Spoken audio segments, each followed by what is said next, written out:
Alright guys, so we are back with the Kia Sorento Mark 1 and you heard how bad that sounded. So it's probably one of two things. So it's either the brake pads have come to the end of their life and are now rubbing on the disc and it's a wear indicator just tingling away, making that really bad noise, or I hope it's not a bearing. So it's either going to be one of the two things. That's what I think it is anyway. So what we're going to do is pull the wheel off and take a look and see what we find.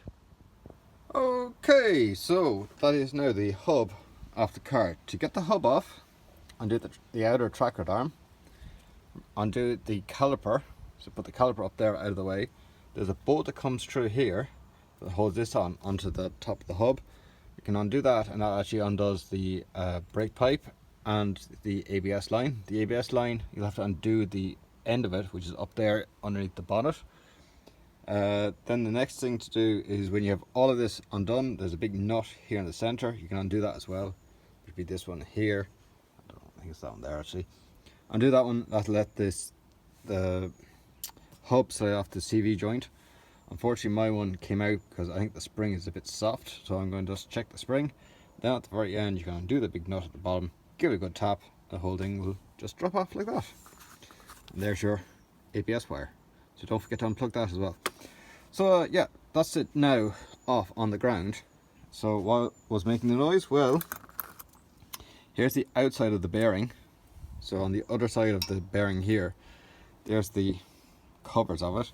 And there's the tapered roller bearings. You can see, well, that one's not round anymore. But some of the others are round, but no, none of them are round. But basically they fell out as I was topping this out, so they're out of that. And you can see, yeah, it's in absolute bits. So we're going to strip this down because I need the disc, I need the carrier, because I bought a second-hand hub because my one on the other side is just heavy to move around. It's all damaged, so I'm just going to replace it. I just want it back on the road again. So yeah, we're just going to swap the disc because the other disc, there's a huge big wear mark just here at the edge because it's worn out. So we take up the carrier and then we take up the disc, swap everything on over to the new hub and then rebuild it all. The outer CV joint, it's there on the side of the car. There's a little spring clip there. I'm just going to check the spring clip that's actually still springy. If not, I'll just buy a replacement one. But okay, let's start stripping this down, see how we get on, rebuild it, and then we'll be ready to put it all back onto the car. Okay, let's go for it. Okay, let's have a look at how bad the bearing is. Yeah, that's fairly bad. So let's see how much play is in it. There's two rows of ball bearings or tapered bearings and only one of the rows left.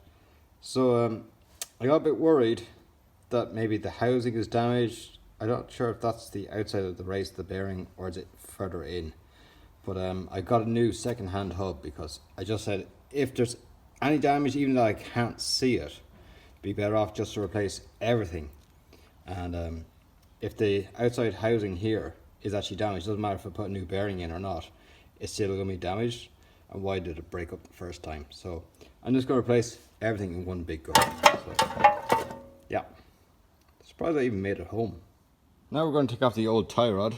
So I've undone the nut. Now we just get a few belts of the hammer just here and the tie rod should just pop off, because we're going to use the original tie rod that's still on the Kia, because this one here, the boot is all damaged. Let's get our hammer. Done. Next we're going to change discs because this one has a really big lip there on it, where the original disc, wherever it is, there, is actually perfect. So what we're going to do is undo the two Phillips screws to actually hold it on, but to get them off I'm going to actually gas them using the oxyacetylene gas, redden them, and then just use an ordinary screwdriver and take them off, because it's the only way I get them off. I just cannot get any turn on them. But obviously to that, the first thing to do is take off the carrier, or the brake carrier. And there's two bolts in here, one here and one here. Okay. That's not going to even move, right.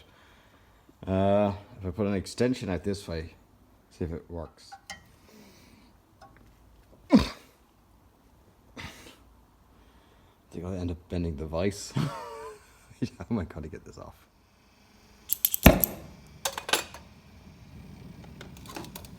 Oh, one-handed while holding the camera.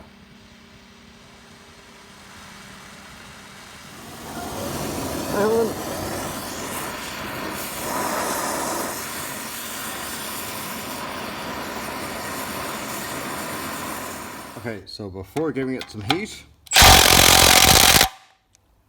and after giving it some heat, look at that. Perfect. Right, let's get it on some heat and get it off. Okay, now let's give that a go. Look at that. Comes off so easily with a bit of heat gone into it. Okay, just giving that one some heat. That one didn't get any heat. It's just turning my hand like that. And then this one, look at that. It's amazing what a bit of heat can do. And finally the last one. Oh, look at that. Perfect. Okay, and now it's all rebuilt. So we have the new carrier on, with the disc back on to the new or replacement hub. So yeah, now let's get all of this now onto the car. I have a CV joint to replace, and I think we're good to go. So there you have it. It's all back together again, so I'm delighted with that. So obviously, like, yeah, you should replace the bearings, but because I was getting a replacement hub, basically I couldn't trust the hub that I had originally, so that's why I did replace the hub altogether. And the bearings in that was actually pretty good, so I'm not really too bothered about replacing the bearings in this hub, but ideally, yeah, of course you should be replacing it. Fun fact, Kia no longer supply CV boots or the little spring clips that hold on these outer CV axle. Even if you did buy it through them, you'd have to buy the incomplete axle, and they no longer do it because the Jeep or the Kia Sorento is now over 7 years of age, so it's no longer even in their inventory of stock. So if you do replace it, you have to replace it with spurious. You can no longer buy genuine from Kia. So there's a fun fact for you. 7-year warranty. Literally is 7 years. That's it. So anyway, thanks very much for watching. Give the video a thumbs up, subscribe over there or over there. And as always guys, thanks for watching. See you later.